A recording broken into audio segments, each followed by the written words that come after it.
The autumn of 1851 settled over the Appalachian Mountains with an early chill, painting the endless forest in shades of amber, crimson, and fading gold.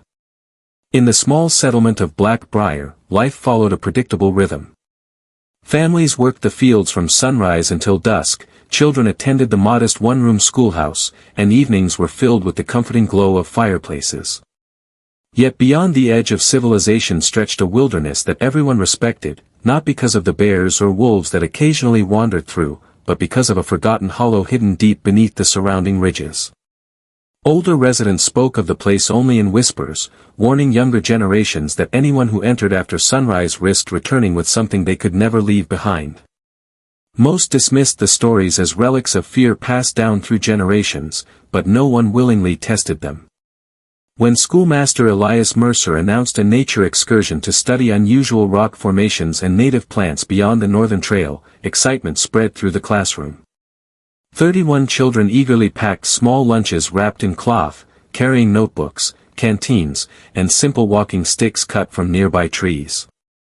Mercer assured concerned parents that the journey would remain on established paths and that the group would return before sunset. His confidence eased most fears, although several elderly townsfolk quietly urged him to avoid a secluded valley the locals called the Hollow. Mercer smiled politely, insisting that superstition had no place beside education, and shortly after dawn the cheerful procession disappeared beneath towering oaks and ancient pines, their laughter echoing through the crisp mountain air. The hike began without incident. Deer wandered through distant clearings, streams shimmered beneath the morning sun, and the children filled pages with sketches of unusual flowers and towering cliffs. Around midday they discovered weathered stone markers half buried beneath creeping moss, suggesting that a settlement had once existed farther ahead. Mercer became intrigued, believing the forgotten ruins could provide an unexpected history lesson. Ignoring the uneasy silence that had settled over the woods, he led the children beyond the final marked trail into a narrow passage between towering rock walls where the sunlight seemed strangely dim despite the cloudless sky. By late afternoon the forest had grown unnaturally quiet. No birds called from the branches, no insects buzzed among the leaves, and even the breeze seemed to vanish as though the mountain itself were holding its breath. The children noticed strange carvings etched into ancient trees, symbols unlike any alphabet they recognized, while faint voices drifted through the fog carrying fragments of songs that sounded both distant and impossibly close. One by one the children stopped talking, each convinced they had heard someone calling their own name from somewhere deeper within the hollow. The disappearance of the 31 children sent waves of fear through every settlement scattered across the Appalachian foothills. Before sunrise the following morning, nearly every able-bodied resident of Black Briar joined the search, carrying lanterns, ropes, rifles, and supplies for what they believed would be a difficult but successful rescue. Experienced hunters led the first teams, following the trail of footprints left by the schoolchildren until they reached the narrow stone passage leading into the hollow. There, the ground became strangely confusing. Fresh footprints seemed to overlap with older ones in impossible directions, as though the children had wandered in circles without ever retracing their own steps. Several hunters swore the track simply ended on solid ground, leaving nothing but damp leaves beyond. As the search stretched into its second and third days, the mountain began playing tricks on everyone who entered.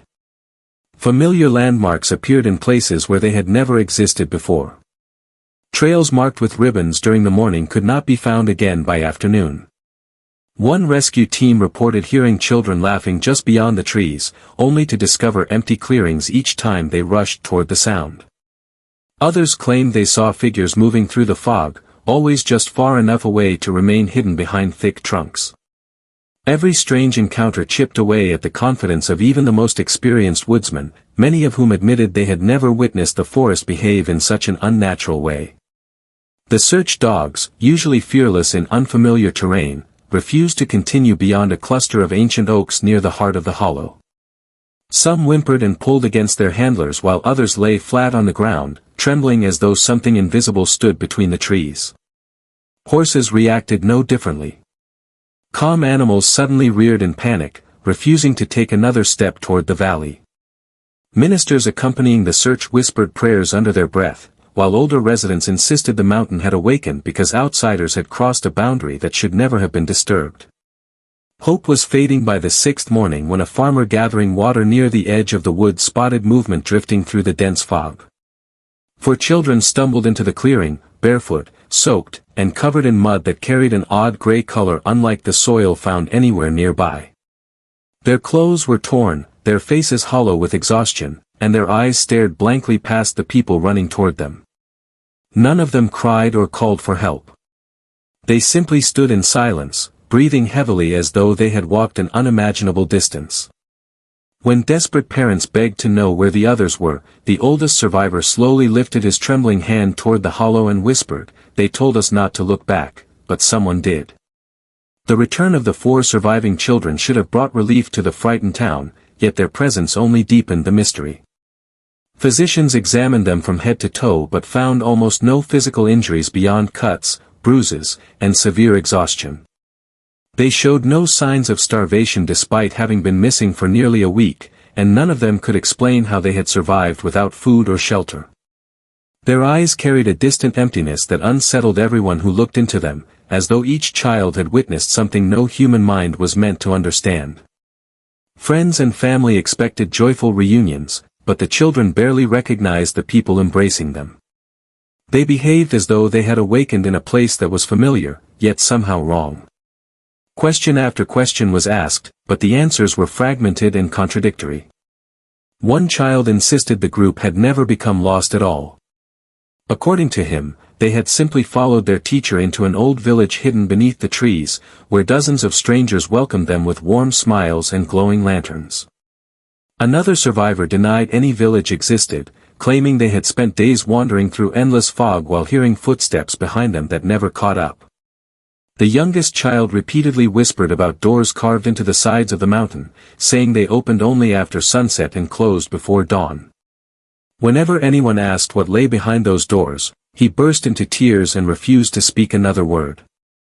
The strangest account came from 12-year-old Samuel Harper, who insisted that time itself had stopped inside the hollow. He claimed the sun never moved across the sky, shadows remained frozen in place, and watches carried by the adults ceased ticking the moment they crossed between 2 enormous stone pillars. Samuel described hearing children laughing somewhere underground, their voices echoing through tunnels that seemed far larger than the mountain should have allowed. He said they followed the sounds until they reached a staircase descending into complete darkness, where their teacher warned everyone never to answer if someone below called their name. Within days, each survivor began suffering vivid nightmares. They awoke screaming at exactly the same hour every night, claiming someone was standing outside their windows counting softly in voices that sounded like children. They refused to sleep alone and became terrified whenever thick fog settled over the valley. The youngest survivor clutched a smooth black stone found in his pocket after returning home, insisting it had been given to him by a child who smiled without moving his lips. No matter how many times his parents threw the stone into the nearby river, it mysteriously reappeared beside his bed before sunrise, still cold to the touch and still carrying faint scratches that looked remarkably like the strange symbols carved into the ancient trees within the hollow. For years, the tragedy of the Appalachian Hollow faded into local legend, surviving only in faded newspaper clippings, family stories, and weathered journals locked away in forgotten attics. Outsiders dismissed the tale as another exaggerated mountain myth, but the people of Black Briar continued avoiding the hollow, especially after sunset. They believed the mountain had claimed what it wanted and would remain silent as long as no one disturbed it again. That uneasy peace lasted for more than a century until a team of historians and amateur explorers, determined to separate folklore from fact, uncovered the long-lost journal of schoolmaster Elias Mercer. Between its brittle pages were hastily written notes describing strange symbols carved into stone, distant voices echoing beneath the earth, and repeated warnings that the hollow seemed to change its shape every evening. Intrigued by the journal's impossible descriptions, the group organized an expedition to retrace the exact route Mercer had taken in 1851. Equipped with modern climbing gear, cameras, mapping equipment, and ground-penetrating instruments, the investigators entered the hollow believing technology would expose the truth behind the old mystery. At first, everything appeared ordinary.